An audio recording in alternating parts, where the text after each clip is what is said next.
ಎಲ್ಲರಿಗೂ ನಮಸ್ಕಾರ ವೀಕ್ಷಕರೇ. ನಾಳೆ ವಿಶೇಷವಾಗಿರುವಂತಹ ಸೋಮವಾರ ಮೇ 13ನೇ ತಾರೀಕು. ನಾಳೆಯಿಂದ ಈ ರಾಶಿಯ ಜನರ ಜೀವನದಲ್ಲಿ ಅನೇಕ ರೀತಿಯ ಬದಲಾವಣೆಗಳನ್ನು ತರುತ್ತದೆ.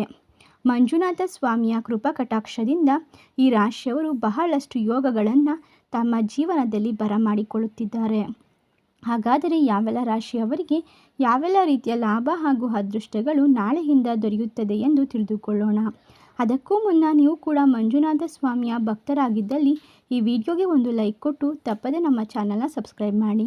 ಹಾಗೆ ಪಕ್ಕದಲ್ಲಿರುವಂಥ ಬೆಲ್ ಐಕಾನ್ನ ಕ್ಲಿಕ್ ಮಾಡಿ.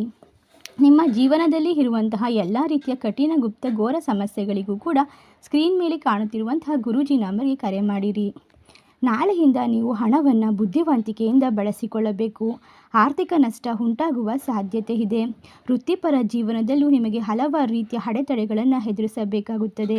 ಆದರೆ ಬುದ್ಧಿವಂತಿಕೆಯಿಂದ ನೀವು ಮಾಡುವ ಕ್ರಮಗಳನ್ನು ಸರಿಯಾದ ರೀತಿಯಲ್ಲಿ ಪಾಲಿಸುವುದರಿಂದ ಶುಭ ಫಲಿತಾಂಶಗಳನ್ನು ಪಡೆದುಕೊಳ್ಳಬಹುದು. ನೀವು ರಿಯಲ್ ಎಸ್ಟೇಟ್ ಬಿಸ್ನೆಸ್ಸನ್ನು ಮಾಡುತ್ತಿದ್ದರೆ ಷೇರು ಮಾರುಕಟ್ಟೆಯಲ್ಲಿ ಹೂಡಿಕೆ ಮಾಡಬಹುದು. ವಾಹನ ನಿರ್ವಹಣೆಗೆ ಹಣ ವ್ಯಯವಾಗುತ್ತದೆ. ಬಹುಕಾಲದಿಂದ ಬಾಕಿ ಉಳಿದಿರುವ ಕೆಲಸಗಳು ಪೂರ್ಣಗೊಳ್ಳಲು ನೀವು ಬಹಳಷ್ಟು ಪರಿಶ್ರಮವನ್ನು ವಹಿಸಬೇಕು. ಕುಟುಂಬದವರೊಂದಿಗೆ ಪ್ರವಾಸವನ್ನು ಯೋಜಿಸಬಹುದು. ನಾಳೆಯಿಂದ ಕೌಟುಂಬಿಕ ಜೀವನ ಸಂತೋಷವಾಗಿರುತ್ತದೆ. ಸಂಬಂಧಗಳಲ್ಲಿ ಭಾವನೆಗಳ ಏರಿಳಿತವಾಗುವ ಸಾಧ್ಯತೆ ಇದೆ. ಸಂಗಾತಿಯ ಭಾವನೆಗಳಿಗೆ ಬೆಲೆ ತರಬೇಕಾಗುತ್ತದೆ. ಹಣಕಾಸಿನ ವಿಚಾರದಲ್ಲಿ ಯಾರನ್ನೂ ಕೂಡ ಕುರುಡಾಗಿ ನಂಬಬೇಡಿ. ಆರ್ಥಿಕ ನಷ್ಟ ಉಂಟಾಗಬಹುದು. ಅನಗತ್ಯವಾದ ವಾದ ವಿವಾದಗಳಿಂದ ದೂರವಿರಬೇಕು. ನಿಮ್ಮ ಕೆಲಸದ ಮೇಲೆ ಕೇಂದ್ರೀಕರಿಸಿ. ಕಿರಿಯ ಸಹೋದರರನ್ನು ತಮ್ಮ ವೃತ್ತಿ ಜೀವನದಲ್ಲಿ ಹೊಸ ಸಾಧನೆಗಳನ್ನು ಸಾಧಿಸಬಹುದು. ಕುಟುಂಬ ಸಮೇತ ಧಾರ್ಮಿಕ ಕ್ಷೇತ್ರಕ್ಕೆ ಭೇಟಿ ನೀಡುವ ಅವಕಾಶ ನಿಮಗೆ ಬರುತ್ತದೆ. ಹೊಸದಾದ ಆಸ್ತಿ ಖರೀದಿಯನ್ನು ನಾಳೆಯಿಂದ ಮಂಜುನಾಥನ ಕೃಪಾ ಕಟಾಕ್ಷದಿಂದ ಮಾಡಬಹುದಾಗಿದೆ. ಶೈಕ್ಷಣಿಕ ಕ್ಷೇತ್ರದಲ್ಲಿ ಕೆಲಸ ಮಾಡುವವರು ಅಪಾರವಾದ ಯಶಸ್ಸನ್ನು ಗಳಿಸಿಕೊಳ್ಳುತ್ತೀರಾ.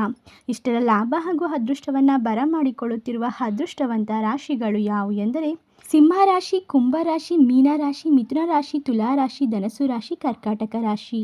ಈ ರಾಶಿಗಳಲ್ಲಿ ನಿಮ್ಮ ರಾಶಿ ಇದ್ದರೂ ಇಲ್ಲದಿದ್ದರೂ ಭಕ್ತಿಯಿಂದ ಓಂ ಮಂಜುನಾಥಾಯ ನಮಃ ಎಂದು ಕಮೆಂಟ್ ಮಾಡಿ. ಈ ವಿಡಿಯೋಗೆ ಒಂದು ಲೈಕ್ ಕೊಟ್ಟು ಎಲ್ಲ ಕಡೆ ಶೇರ್ ಮಾಡಿ. ಧನ್ಯವಾದಗಳು.